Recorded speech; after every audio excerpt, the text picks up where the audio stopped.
जन्म से लेकर देह त्याग तक भगवान कृष्ण के जीवन की लगभग हर घटना में कोई सूत्र है। युद्ध भूमि पर दिया गया गीता का उपदेश संसार का श्रेष्ठतम ज्ञान माना जाता है। मैनेजमेंट मास्टर कहें या जगत गुरु, गिरधारी कहें या रणछोड़, भगवान कृष्ण के जितने नाम हैं उतनी कहानियां। जीवन जीने के तरीके को अगर किसी ने परिभाषित किया है तो वो कृष्ण है। कर्म से होकर परमात्मा तक जाने वाले मार्ग को उन्हीं ने बताया है। संसार से वैराग्य को सिरे से नकारा, कर्म का कोई विकल्प नहीं, ये सिद्ध किया। कृष्ण कहते हैं, मैं हर हाल में आता हूं, जब पाप और अत्याचार का अंधकार होता है तब भी, जब प्रेम और भक्ति का उजाला होता है तब भी। दोनों ही परिस्थिति में मेरा आना निश्चित है। वैसे तो कृष्ण का संपूर्ण जीवन ही एक प्रबंधन की किताब है, जिसे सैकड़ों हजारों बार कहा सुना जा चुका है। कुरुक्षेत्र में दो सेनाओं के बीच खड़े होकर भारी तनाव के समय कृष्ण ने अर्जुन को जो ज्ञान दिया वो दुनिया का श्रेष्ठतम ज्ञान है। गीता का जन्म युद्ध के मैदान में दो सेनाओं के बीच हुआ। जीवन की श्रेष्ठतम बातें भारी तनाव और दबाव में ही होती हैं। अगर आप दिमाग को शांत और मन को स्थिर रखने की कोशिश करें तो सबसे बुरी परिस्थितियों में भी आप अपने लिए कुछ बहुत बेहतरीन निकाल पाएंगे। ये कृष्ण सिखाते हैं। गीता पढ़ने से पहले अगर इसी बात को समझ लिया जाए तो गीता पढ़ना सफल हुआ। कृष्ण से सीखें कैसे जीवन को श्रेष्ठ बनाया जाए। 10 बातें हैं जो अगर व्यवहार में उतार लीं तो सफलता निश्चित मिलेगी। 1. शुरू से अंत तक जीवन संघर्ष ही है। कारागृह में जन्मे कृष्ण, पैदा होते ही रात में यमुना पार कर गोकुल ले जाया गया। तीसरे दिन पुतना मारने आ गई। यहां से शुरू हुआ संघर्ष। देह त्यागने से पहले द्वारिका डुबोने तक रहा। कृष्ण का जीवन कहता है, आप कोई भी हो, संसार में आए हैं तो संघर्ष हमेशा रहेगा। मानव जीवन में आकर परमात्मा भी सांसारिक चुनौतियों से बच नहीं सकता। कृष्ण ने कभी किसी बात की शिकायत नहीं की, हर परिस्थिति को जिया और जीता। कृष्ण कहते हैं, परिस्थितियों से भागो मत, उसके सामने डट कर खड़े हो जाओ, क्योंकि कर्म करना ही मानव जीवन का पहला कर्तव्य है। अर्थात हम कर्मों से ही परेशानियों से जीत सकते हैं। 2. स्वस्थ शरीर से ही विजय है। कृष्ण का बचपन माखन मिश्री खाते हुए गुजरा। आज भी भोग लगाते हैं हम, लेकिन यह संकेत कुछ और है। आहार अच्छा हो, शुद्ध हो, बल देने वाला हो। बचपन में शरीर को अच्छा आहार मिलेगा तो ही इंसान युवा होकर वीर बनेगा। शरीर को स्वस्थ रखना है तो बचपन से ध्यान देने की जरूरत है। ये पेरेंटिंग के दौर से गुजर रहे युवाओं के लिए बड़ा मैसेज है। अपने बच्चों को ऐसा खाना दें जो उनको बल दे, सिर्फ स्वाद के लिए ही ना खिलाएं। तभी वे बड़े होकर स्वयं को और समाज को सही दिशा में ले जा पाएंगे। 3. पढ़ाई किताबी ना हो, रचनात्मक हो। कृष्ण ने अपनी शिक्षा मध्य प्रदेश के उज्जैन में सांदीपनि ऋषि के आश्रम में रहकर पूरी की थी। कहा जाता है 64 दिन में उन्होंने 64 कलाओं का ज्ञान हासिल कर लिया था। वैदिक ज्ञान के अलावा उन्होंने कलाएं सीखी। शिक्षा ऐसी ही होनी चाहिए जो हमारे व्यक्तित्व का रचनात्मक विकास करे।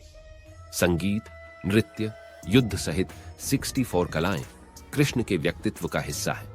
बच्चों में कोरा ज्ञान ना भरे, उनकी रचनात्मकता को नए आयाम मिले, ऐसी शिक्षा व्यवस्था हो। 4. रिश्तों से ही जीवन है, बिना रिश्तों के कुछ नहीं। कृष्ण ने जीवन भर कभी उन लोगों का साथ नहीं छोड़ा जिनको मन से अपना माना। अर्जुन से वे युवावस्था में मिले, ऐसा महाभारत कहती है, लेकिन अर्जुन से उनका रिश्ता हमेशा मन का रहा। सुदामा हो या उद्धव, कृष्ण ने जिसे अपना मान लिया उसका साथ जीवन भर दिया। रिश्तों के लिए कृष्ण ने कई लड़ाइयां लड़ी और रिश्तों से ही कई लड़ाइयां जीती। उनका सीधा संदेश है, सांसारिक इंसान की सबसे बड़ी धरोहर रिश्ते ही हैं। अगर किसी के पास रिश्तों का थाती नहीं है तो वो इंसान संसार के लिए गैर जरूरी है। इसलिए अपने रिश्तों को दिल से जिए, दिमाग से नहीं। 5. नारी का सम्मान समाज के लिए जरूरी। एक बार राक्षस नरकासुर का आतंक था। करीब 16,100 महिलाओं को उसने अपने महल में कैद किया था। महिलाओं से बलात्कार में उसे सुख मिलता था। कृष्ण ने उसे मारा, सभी महिलाओं को मुक्त कराया, लेकिन सामाजिक कुरीतियां तब भी थीं। उन महिलाओं को अपनाने वाला कोई नहीं था। खुद उनके घर वालों ने उन्हें दूषित मानकर त्याग दिया। ऐसे में कृष्ण आगे आए। सभी 16,100 महिलाओं को अपनी पत्नी का दर्जा दिया। समाज में उन्हें सम्मान के साथ रहने के लिए स्थान दिलाया। कृष्ण ने हमेशा नारी को शक्ति बताया, उसके सम्मान के लिए तत्पर रहे।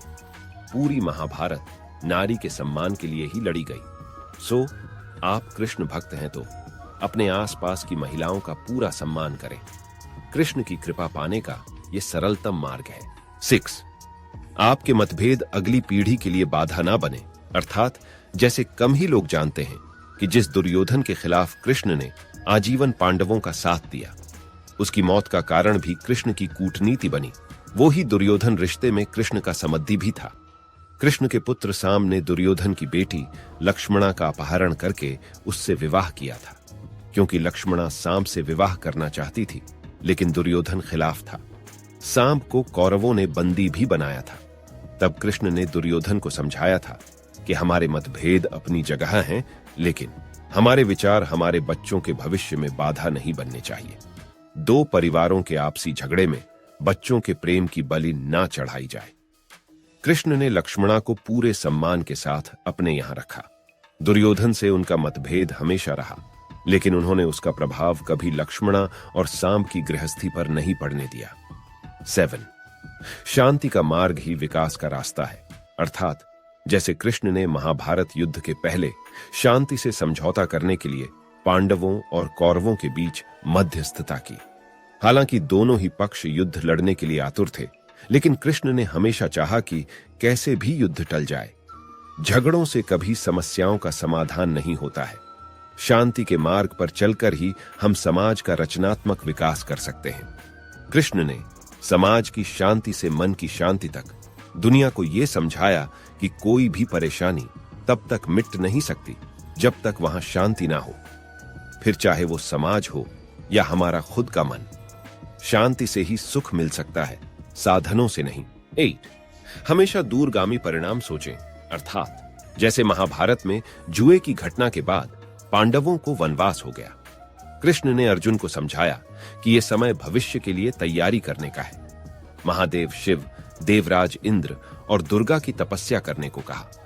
कृष्ण जानते थे कि दुर्योधन को कितना भी समझाया जाए, वो पांडवों को कभी उनका राज्य नहीं लौटाएगा।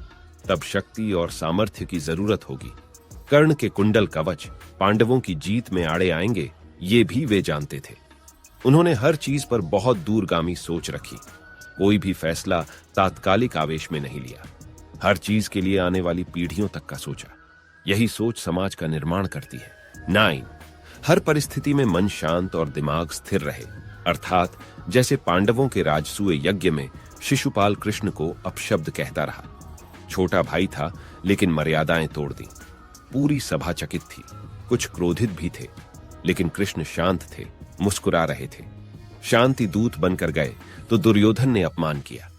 कृष्ण शांत रहे। अगर हमारा दिमाग स्थिर है, मन शांत है, तभी हम कोई सही निर्णय ले पाएंगे। आवेश में हमेशा हादसे होते हैं, ये कृष्ण सिखाते हैं। विपरीत परिस्थितियों में भी कभी विचलित नहीं होने का गुण कृष्ण से बेहतर कोई नहीं जानता। 10. लीडर बने, श्रेय लेने की होड़ से बचें।